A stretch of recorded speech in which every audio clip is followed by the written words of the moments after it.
Richter Scale, Bucharest. Our first week, you showed me around your empty capital in a dream. We skipped Parliament and headed down Calle Victoriei, lit beeswax candles for the living, drank jasmine tea at Serendipity, then a big one hit. I would have asked what happened next, but I was in it. I knew. I could feel it. You'd have saved yourself if it weren't for each day you forget how. You're like that musicologist I've read about. 17-second memory. Every 3.4 blinks, forgets what he forked into his mouth, his daughter's name, his own. Every I he writes, once written, a trick of someone else's hand. He remembers composition, and he remembers his wife. Every time he sees her, he's seeing her for the first time in 10 years, and he wants to waltz. Every time she walks into his room, she steps around a box. I am this wife. I'm stuck in your village, walking a chicken on a leash. He pecks the ring of sunflower seeds around this house on Lavender Street. Lavender in another language.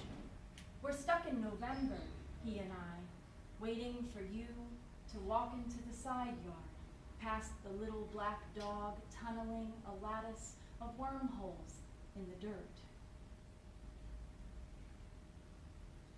Night communion.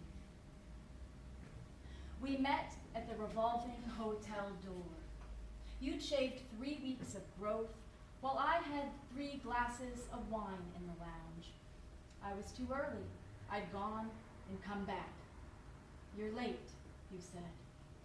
I touched your cheek, your neck, your Adam's apple beating from a slip of the blade. Chanting lured us diagonally across the street to the Orthodox evening service. Asters spiraled the pillars. We stood on the steps behind the crowd. A grievous a cappella glow, a special ceremony. Men right beside the women tonight. Maybe marry, you said, or a marriage. I thought, Jude. These be they who separate themselves sensual, having not the spirit. You tapped my shoulder, made a quick sign of the cross, and we turned and ducked away. A shoeless gypsy baby threw her bottle at your feet.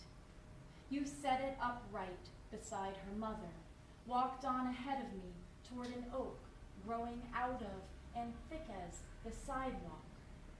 I took a blurry photograph of you approaching this trunk, and behind you, the painted white arrow on the asphalt pointed back to where I stood.